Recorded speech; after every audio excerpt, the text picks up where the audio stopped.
And ahoy everybody, what's up? Mr. Epic is back, and yes, I know it is not New Year anymore, I've passed the date, but God, it's my video, I can publish what I want, and if you want to check it out, you stick right here, because this video is going to go boom.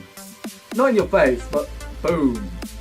In multiple ways. So yeah, I'm going to do a video about fireworks and nobody's going to stop me, I am literally on fire. Guys, this is a video that needs to be done because New Year's celebrations are over, and so people need to know what in the world they were shooting around with and scaring the animals with. Poor dogs, honestly, they have a hearing which is very sensitive, and people just go bang, bang, bang, bang all the time, and nobody cares about the dogs. I don't have a dog either, but I'm just saying this to get something in the video to make it a bit entertaining.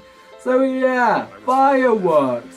Fireworks go boom, as I may have mentioned already. Important things to know about fireworks is that they are mostly made out of powders. For sake of simplicity, I'll be explaining gunpowder to you, and certain elements which make flames in different colours.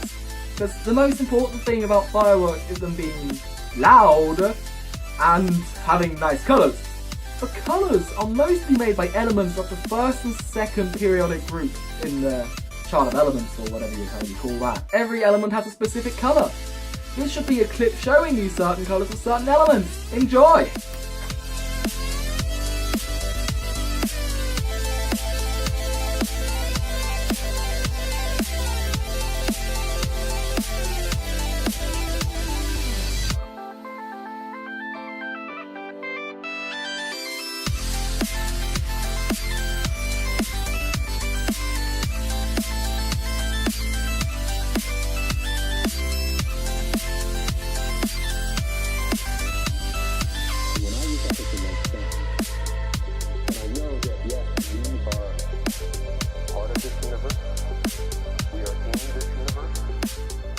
Doses of those elements can make the firework appear in completely different colours, which is lovely. We love colourful fireworks, don't we guys? Now the main thing about fireworks is that they go boom, because honestly, if we want to make some light on New Year's Eve, we may as well just throw a Molotov cocktail. That make fire as well.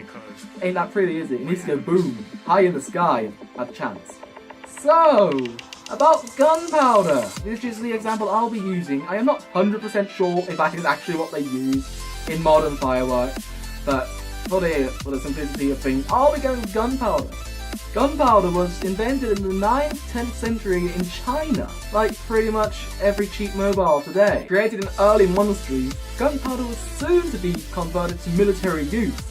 At the beginning, gunpowder was more like a flammable substance, so it couldn't really be used as an explosive, but it still did the effect. It made things burn easier, like a bit like napalm effects, but obviously, being a powder, it doesn't burn as awesomely as napalm. However, by the 10th and 11th century, the people managed to create a more explosive mixture of gunpowder.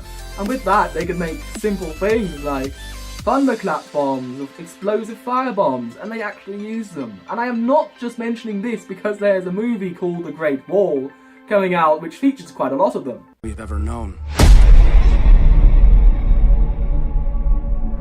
And not just bombs, they could even upgrade their arrows with them and make explosive arrows. That is sick. I'd love to try that out one day. But mostly they were just used as thunderclaps, so they could scare the enemy and their horses, which is quite important because horses don't like loud noises either. That's why horses would suffer a lot on New Year's Eve. So guys, don't keep your horses outside when there's New Year's Eve going on in there. By the early 12th, 13th century, gunpowder also made its way over to Europe, where it changed warfare completely. With gunpowder, the first cannons and guns were invented. It used the explosive power of gunpowder to propel a projectile through a barrel and towards an enemy's face, which is not pleasant at all. However, these guns had a slight disadvantage. First of all, they had to be loaded for every single shot. What you had to do, you had to stuff gunpowder through the top end of the barrel and then put the projectile in and then fire.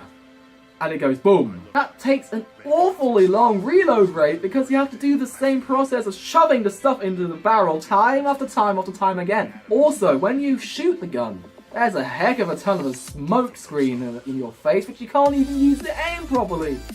Let alone the effect it does to your respiratory system. Guys, that wouldn't be nice and breathing smoke all day. Imagine how many soldiers had asthma and stuff like that back then. That isn't nice to anybody. War is not nice in general, guys. Original gunpowder was slowly replaced by smokeless powder, which I haven't done a lot of research in, so I can't explain a lot. Anyhow, that is what they put in bullets these days, and which makes it able to fire the bullet without smoke, which is an advantage in many situations. Last but not least, there's another kind of firework which I really, really, really never want to witness.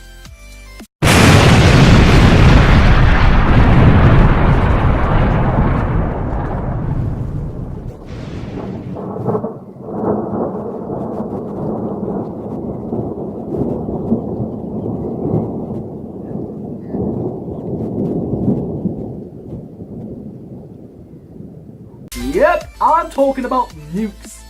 Nukes. I've done a whole playlist of a game about nukes.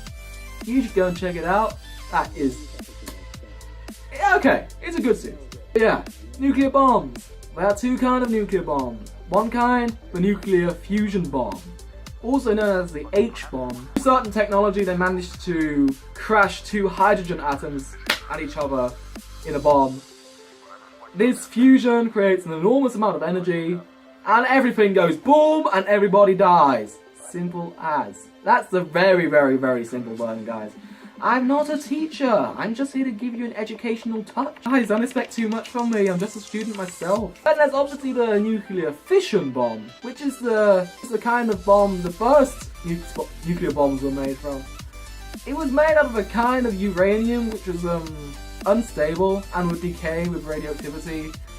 So the thing was, they managed to harness this decay to create a chain reaction that it decays rapidly. Although obviously not everything decayed rapidly, a lot of energy was produced to destroy two Japanese cities. Poor Japs. That's how the nuclear bomb more or less works. And honestly, that's the last kind of firework we want to see, because it'll be the last firework we'll ever see. In fact, the hell! God, I don't want to see it anyway. You know, I'd appreciate that. So everybody, thank you all so much for sticking around for my episode about fireworks. I hope this channel can be set on fire by your awesome support and through your sharing, subscribing, you know the drill. Now obviously I'm just going to shoot off to have a nice cup of tea or something. So, did I mention that you should share this video yet? Because if I haven't, you really should. Also check out the end cards, there's some great stuff in the end cards coming up as well. But I guess until the next episode of the Mr. Epic Show, I will see ya! Oh, my friend.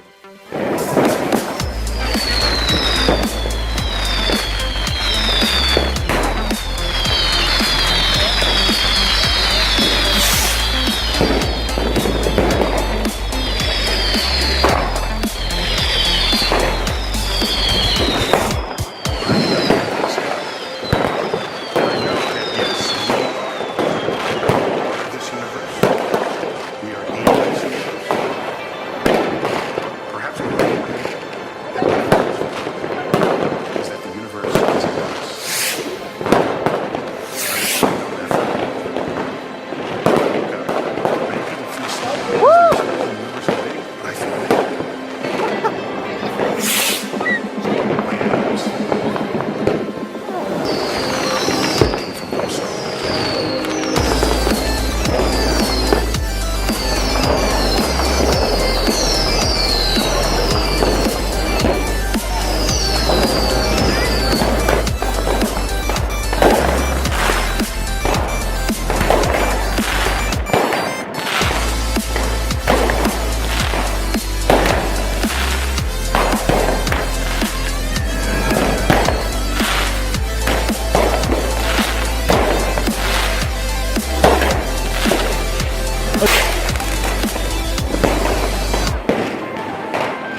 By now, some of you may have noticed that I also use end cards, so if you want to subscribe to the channel, you can just click here.